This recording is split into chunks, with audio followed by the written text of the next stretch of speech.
Hello friends, कैसे हैं आप सब। आशा करते हैं आपकी तैयारी बहुत अच्छी चल रही होगी। प्रीवियस क्लास में हमने रिलीजन की बात की थी, उसी के सीरीज़ में हम आगे बढ़ते हैं।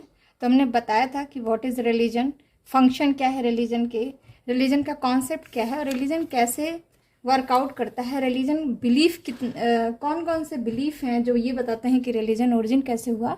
ये सारी बातें मैंने प्रीवियस वीडियो में डिस्कशन की थी।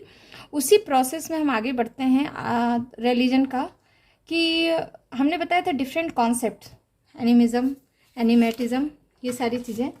तो आपने समझा एनिमिज्म क्या है जो एडवर्ड ब्रूनर टाइलर ने दिया था। अब फिर बात आती है एनिमेटिज्म, जो उसके बिल्कुल अपोजिट था, क्रिटिसाइज किया गया था और ये बताया गया था कि सिर्फ डेड मैन में ही नहीं होता है, जबकि हर किसी ईच एंड एवरी ऑब्जेक्ट में एक लाइफ को कंसीडर किया गया था, जिसे हम कहते हैं एनिमा या लिविंग ऑब्जेक्ट या एनिमेटिज्म। ठीक है, इस कॉन्सेप्ट को कह देते हैं एनिमेटिज्म। अब उसी के कॉन्टेक्स्ट में एक एंथ्रोपोलॉजिस्ट हुए हैं आर मैरेट, उन्होंने एक रिलीजन का कॉन्सेप्ट दिया था जिसे मानाइज्म कहते हैं। तो ये भी बात सब समझ लीजिए, जान लीजिए, क्योंकि कई बार पूछ लेता है। वीडियो के दौरान आप स्क्रीनशॉट ले सकते हैं। जो फर्स्ट टाइम जुड़े हैं वो हमारे नए नए टॉपिक्स को समझने के लिए, एंथ्रोपोलॉजी की डिफरेंट चीज़ों को समझने के लिए मेरे चैनल को सब्सक्राइब जरूर करें। इससे मैं मोटिवेट होती हूँ और रेगुलर क्लास देने की कोशिश करूँगी। ठीक है, अब आर मैरेट ने इस सिचुएशन को कैसे एक्सप्लेन किया। उन्होंने बताया एक्चुअली मलेशिया में ये चीज़ होती है। मिलेनेशिया करके बहुत सारे आइलैंड थे जिस पे वो स्टडी करे थे, और उन्होंने ये बात बताया था कि it is a situation, religion is a situation. वो क्या था situation? Religion, he explain the situation with a specialized form of animistic theory called manaism. What does it call? Manaism. ठीक है, तो ये मानाइज्म क्या है? कई बार पूछ लेता है मानाइज्म क्या है, माना क्या है। माना इज ए मिलेनेशियन टर्म जिसका मतलब होता है पावर। समझ आ रही है? इसका मतलब होता है power. Primitive people throughout the world believe in the existence of an impersonal non material supernatural power which belongs to all objects animate and inanimate.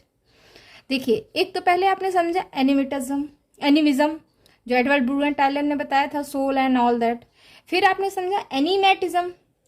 अब बात आती है कि नहीं, प्रिमिटिव पीपल पूरे वर्ल्ड में, इनके हिसाब से, आर मैरेट के हिसाब से, कि जितने वर्ल्ड में हैं वो इस चीज़ पे बिलीव करते हैं कि देयर इज सम एग्जिस्टेंस, कुछ ऐसी चीज़ें हैं जो इम्पर्सनल हैं, नॉन मटेरियल हैं और वो सुपर नेचुरल पावर को कंटेन करती हैं। तो ऐसे ऑब्जेक्ट को हम कहते हैं एनिमेट एंड इनएनिमेट। क्या कह देते हैं? Animate and inanimate. It resides beyond the reach of physical senses but manifested as physical forces. इसे हम टच नहीं कर सकते किसी भी सेंस से, लेकिन ये अक्सर फिजिकल फोर्सेस के थ्रू हमको बताती रहती हैं। ठीक है, ये जो पावर या ये जो फोर्स है इसको कहते हैं mana. The force of mana show an exceptional power to do things which are unusual. तो जो हम डेली लाइफ स्टाइल में करते हैं उससे थोड़ा सा अनयूजुअल होता है। ठीक है, it appears all on a sudden as a supernatural attribute of person and things. अक्सर क्या हो जाता है, सुपर नेचुरल एट्रीब्यूट्स ये तो पर्सन करेगा तो थिंग्स करेगा, तो इस तरह से ये अपने आप को एग्जिबिट करते हैं। ठीक है, समझ आ रहा है यहाँ तक? अब एक सोशियोलॉजिस्ट हुए हैं एम.जे. हर्स्कोविट, उन्होंने इसको माना को किस चीज़ से कंसीडर किया? इलेक्ट्रिसिटी से। जैसे बिजली होती है, दिखती तो है नहीं, लेकिन हम लाइट ऑन करते हैं, then switch on the light and all the appliances has working. तो यही बात इन्होंने कहा। तो ये भी आप लिखने के लिए जान लीजिए कि हर्स्कोविट ने कंपेयर किया माना को किससे? इलेक्ट्रिसिटी से। अच्छा, American Indian recognise power as orenda. American Indian ये ट्राइबल है या प्रिमिटिव पीपल कह सकते हैं, इन्होंने पावर को क्या नाम दिया? ओरेंडा। ये अच्छा, कोई भी चीज़ आप लिखिए ना तो एक एग्जाम्पल जरूर पुट ऑन कीजिए, इससे आपके आंसर को ऑथेंटिसिटी मिलती है और फुल मार्क्स मिलते हैं। ठीक है, तो बिना एग्जाम्पल के वो चीज़ समझ में नहीं आती। मतलब ये लगता है कि बस आपने लिख दिया है, कहाँ कैसे किस जगह ये किया गया था ये नहीं समझ में आता है। तो एग्जाम्पल मस्ट है, जहाँ तक हो सके एग्जाम्पल से अपनी बात को कहने की कोशिश कीजिए। यूरोक्विस इंडियंस जो होते हैं वो कॉल इट एज वैकोंडा, क्या कहलाते हैं, इस माना पावर को कहते हैं वकोंडा। संथाल, मुंडा हो, ये इंडियन ट्राइब जो हैं, इन्होंने इसको कहा बोंगा, क्या बोला, bonga, right. The power of mana is sometimes referred as fetish, ये भी कई बार पूछ लेता है फेटिज्म।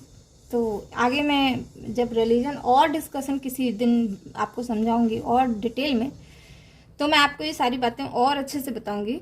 अभी के लिए जान लीजिए कि समटाइम्स रिफर्ड एज फेटिस, कभी कभी इसे हम फेटिश के फॉर्म में रिफर कर देते हैं। अब फेटिस क्या है? Fetish is an object like stone, shell, necklace और a piece of carved stone which is believe to have power. समझ रहे हैं? जैसे कई बार होता है ना, समटाइम्स यू कम अक्रॉस कि पीपल कि भाई ये अंगूठी पहन लो, ये माला पहन लो, it has power, it will cure you, it will relieve your pain, it will relieve by your stress, और ये सारा कुछ ये तुम्हें बहुत सारा पैसा दे देगा, ये तुम्हें बहुत सारे ये चीज़ें दे देगा। तो दैट इज़ अ बिलीफ। तो ये फेटिस क्या होता है? एक ऑब्जेक्ट है। तो वो जो अंगूठी, वो जो पहनने के लिए वो बाकी चीज़ें दी जाती हैं, दैट इज कॉल्ड फेटिस। ठीक है। इट हैज़, ये बिलीव किया जाता है कि it has power capable of helping the possessor, कि जो इसको पहनता है, जो इसको धारण करता है, वो उसके अंदर एक पावर आ जाती है। The fetish is there for adored, placated, insulted और ill treated according to its behaviour, whether it's fulfil और does not fulfil its possessor wish. समझ आ गया? तो ये तो था रिलीजन के कॉन्सेप्ट्स। ठीक है, डिफरेंट टाइप्स के कॉन्सेप्ट्स आए। अब रिलीजन के कंपोनेंट क्या हैं? तो प्रिमिटिव रिलीजन की एंथ्रोपोलॉजी में क्या बात करते हैं? मोस्टली प्रिमिटिव चीज़ों की बात करते हैं, जो शुरुआत में थी या जो हमारे नेटिव्स बिलीव करते हैं। ठीक है। तो कंपोनेंट क्या है प्रिमिटिव रिलीजन के? तो यहाँ जो फर्स्ट पॉइंट मैंने लिखा है, all supernatural being can be both categorised into two broad group. First क्या है? Those are of non human origin, that is nature, god and spirit, and those are of human origin, that is departed soul like ancestral spirit and ghost। ठीक है। तो ये दो group में अगर हम प्रिमिटिव रिलीजन की बात करते हैं, तो हम ये कहते हैं जो सारे सुपर नेचुरल बीइंग हैं उनको दो पार्ट में डिवाइड कर सकते हैं। फर्स्ट है वो जो नॉन ह्यूमन ओरिजिन है, जैसे नेचर, गॉड, स्पिरिट, ये सब आप कह सकते हैं। दूसरा है जो ह्यूमन ओरिजिन है, जैसे departed soul, ancestral spirit, ghost. ठीक है। God and goddesses occupy an important position in primitive life. Bondos एक ट्राइब है, recognize a goddess who gives rain. When remain pleased, इनके हिसाब से कि एक गॉडेस है, बंदोज जो रेन है एक गॉडेस है, अगर उसको हम प्लीज किए रहते हैं तो हमेशा हमें रेन देती रहती है। And when being neglected, the same god begets drought and throws itches or show to the people. ठीक है। अगर नेग्लेक्ट कर देंगे तो वो ड्राउट आ जाएगा। A large number of primitives in India worship sun as principal god. ठीक है, ये तो आप समझ रहे हैं। The conception of high god as a creator of the world is prevalent among the tribe of Jharkhand, Santhal, Oraon. इन सब में other minor god is subordinate to high god. Ancestral spirit and ghost are supposed to have originated from the human being. All of them are departed soul. All of them are departed soul, but are dreaded because are prone to make harm. A component of primitive religion, right? So that was a brief discussion about the religion. I will come a detailed discussion about the anthropological study of religion in my next classes. So don't forget to share and like and share. Subscribe my channel. Thanks for listening. Bye bye.